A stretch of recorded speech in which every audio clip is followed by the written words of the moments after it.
What's good, y'all? I've got some awesome buffs for Aerodactyl. They might not be exactly what most people expect or want for Aerodactyl buffs. There's no Rockhead, there's no Brave Bird. I don't like the move Brave Bird on Pokemon that aren't birds. I know that Crobat got it, but I actually ended up taking it away from Crobat because there's a move called Dive Bomb, which functions like Flying type high jump kick, which is your high base power flying type move for Mega Aerodactyl. And then, of course, you have Airlate, which gives you extremely high base power flying type moves, which I'll cover in a second. And base Aerodactyl, like all other Mega Evolutions in this hack, is extremely viable over the Mega. Even once you get the Stone or once you get the ability to Mega Evolve, base Aerodactyl will still have genuine utility and use over Mega for a lot of boss fights. Because again, keep in mind, these are not balanced for competitive play. These are balanced for in-game use. You know, in a hardcore Nuzlocke, first of all, you might want another Mega Evolution, but more importantly, you might want a held item on your Aerodactyl. With certain items, well, actually with most items, base Aerodactyl can actually be quite a bit stronger than Mega Aerodactyl with certain moves, and then Intimidate provides obviously incredible defensive utility in conjunction with moves like Roost and Parting Shot and Battle Cry dropping the attack and special attack step by 2. Speaking of all these new moves, that's a perfect little segue for any new viewers. First of all, welcome. I don't want to alienate any new people. Second of all, I highly encourage you to check out that Google Sheet linked right down below in the description. If you look on the screen right now, I'll switch to this little tab. There's a bunch of other useful ones here on the bottom, as you can see, but the most important one is by far the move sheet, where you can click these categories and it'll direct you to all of these new moves with dozens of new effects, and I've literally buffed 600 moves, all right? So it's a pretty big deal. There's also 130 plus custom new moves that exist, so I highly recommend you give those a look. It's very easy to navigate. It took me a lot of time and effort to create this move sheet, so yeah, please let that what am I trying to say? Please don't let that go to waste, is what I'm trying to say. With that being said, though, Aerodactyl, very fitting abilities as a whole. Every single one of these abilities fits very well, so I'm not going to go into too much detail as to why I chose them. Initially, I actually had Sheer Force over Tough Claws because I actually don't like the ability Tough Claws on Aerodactyl. Logic-wise, I don't like it because, like, where the fuck are the claws at? Like, what do you mean, his little-ass talons? Like, I don't know. That's why, for example, I gave Zard X Sheer Force, but that's also because Zard X is a mixed attacker, so it's actually nice to have Sheer Force. And there's also dozens of new Sheer Force boosted moves. However, Tough Claws does boost quite a few moves that Sheer Force doesn't in this case.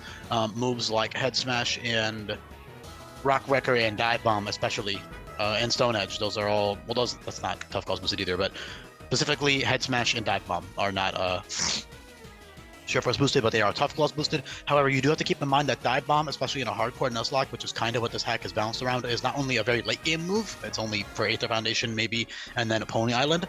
So not only is it a very late game option, it's also extremely risky because, like I said, it's flying type by jump kick. So it's really strong, but if you miss it, you're fucked. And you can't even hold a wide lens on Mega Aerodactyl, so I would not run it super often unless I absolutely needed the power. But honestly, if I needed the strong flying type option, that's when you run Airlate. You might be thinking Airlate is a weaker boost than Tough Claws. Why would you ever use it over Tough Claws? Sorry, Airlate is a weaker boost than Tough Claws. Why would you ever use it over Tough Claws? And the reason for that is because in this ROM hack, I've balanced every single Pokemon to be switching between its abilities with an infinite use ability capsule. So not only does Airlate have genuine use for certain situations because of the fact that Dive Bomb being your strongest flying type option on the Mega, of course, Mega can't run acrobatics, or it can, but it would be weak. So your second strongest option is Skydrop or Dual Wing Beat, which are 95 and 90 base power respectively, which isn't bad. That's totally strong enough. With Tough Claws, for example, Dual Wing Beat becomes 117 base power, I believe. So that's like a totally great, strong, reliable move.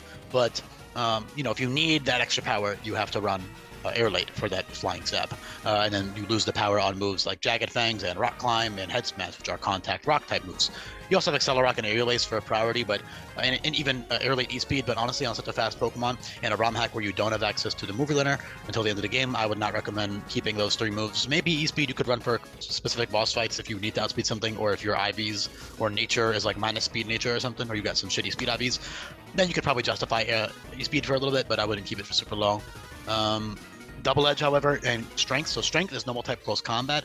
Giga Impact functions like a physical version of Draco Meteor, while Hyper Beam is like Draco Meteor. Those are both 160 base power. So with Aerolite, Giga Impact is 192 base power. So if you use 2 Giga Impacts in a row, that is what? 192 plus 96 versus... Oh my god, 2 Giga Impacts in a row with Airlate absolutely trumps the power of 2 Tough Claws boosted Dual Wing Beats in a row. It's not even close. 2 Dual Wing Beats in a row is 234 base power with Tough Claws, while 2 Aerolate boosted Giga Impacts in a row is 288 base power overall. And of course, that first hit is almost 200 base power. It's really, really powerful. So that's awesome. Definitely recommend using that. As for base Aerodactyl, it's also fast. It's very strong now. It's got a lot of nice new bulk, especially because of that Intimidate, like I said earlier, with that Roost TM, which is really nice to be able to reteach it whenever you want. As for Strong Jaw, it's a very, very fitting ability for Aerodactyl, looking at his design, and it allows him to get a boost on Jagged Fangs and Psychic Fangs and Crunch, which become 128 base power, Jagged Fangs being Stab, which is great also for Tough Claws on Mega Aerodactyl, so I would probably just keep Jagged Fangs as my Rock-type stab move forever, unless I absolutely needed the power of, like, Rock Climb on Tough Claws, because that is stronger than Jagged Fangs on Tough Claws. However, Strong Jaw boosted Jagged Fangs is significantly stronger than Rock Climb. That's 128 versus 110. So that's definitely something to consider. And then you also have Fire Fang, Ice Fang, Thunder Fang, and Poison Fang for coverage, which are all 112.5 base power. And the beautiful part about having Strong Jaw and Aerodactyl, besides having to keep Jagged Fangs, which isn't really a big deal anyways, it's 85 base power, it's totally a good stab option, even on Intimidate sets or Tough Claws sets or whatever, even Aerolate sets.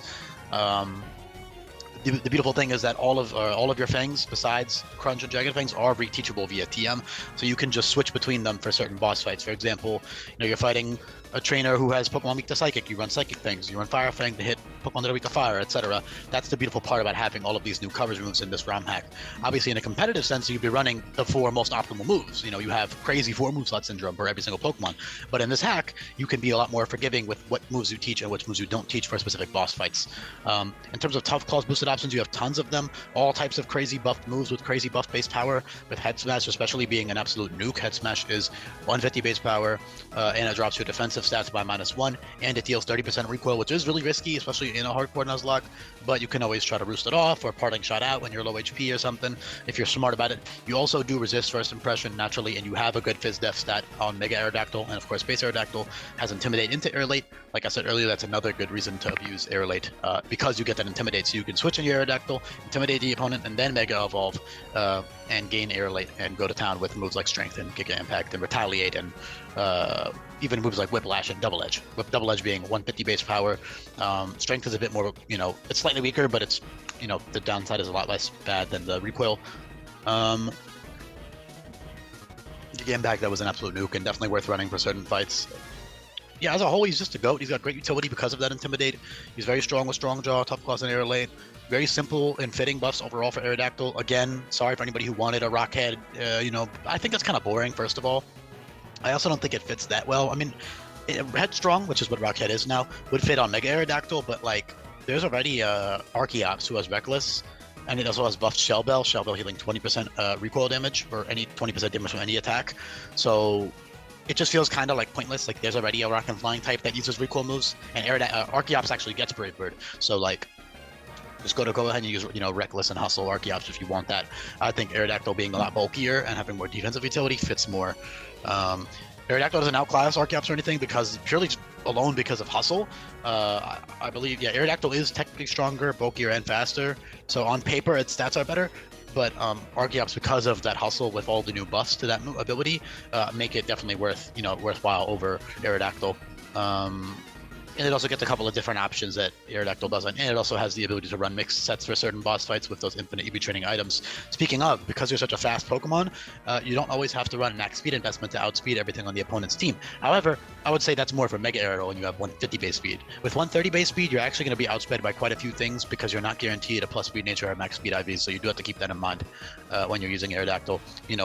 Even base 110 and even base 100, technically, speed Pokemon with a plus speed nature can outspeed you, depending on your specific Aerodactyl's nature and IVs. So just be wary of that. But overall, he's the GOAT. Great utility, great, offensive capability. There's a couple other Aerolate options I didn't cover, like Rage is pretty great. That's 96 base power with Aerolate, and it will also give you a attack boost. So you can use Intimidate into Aerolate plus Rage plus Roost, so you can make the opponent weaker. Rage to get the boost once or twice, Roost in their face, get +3 attack, and then go crazy with that. That's super fun. Obviously, Retaliate is very strong if you're not doing a Nuzlocke, especially. Without doing a Nuzlocke, it's just a reliable. It's like a physical version of Hyper Voice, 95 base power. But if you're not doing a Nuzlocke and you want to sack something to get that giant, absolutely absurdly powerful Retaliate going, then you can go ahead and do that. And of course, the AI using against you will also be a threat. So, with that being said, I appreciate you for listening. There's a couple other coverage options I didn't cover. Why did I get them close combat? I totally see close combat. Hold on. Also, I don't know how they didn't get outrage either. That's kind of weird. But yeah, let me just throw on close combat there. I'm surprised I didn't give that. I think it fits totally well. At least well for this hack standards. I mean, they already had takedowns, so it's not like they need it, but it's nice to have for later in the game. Maybe I kind of don't see it, actually. Yeah, you know what? Fuck it. I'll just leave it off there. They don't need it anyway. They've already got takedown, which is only 10 base power weaker. Of course, it is recoil and stuff, but I think CC does fit, but I'll leave it off for now. Maybe I'll change my mind. It doesn't matter too much. Regardless, though, I appreciate you listening, and I'll be back for more coming up. Peace, y'all.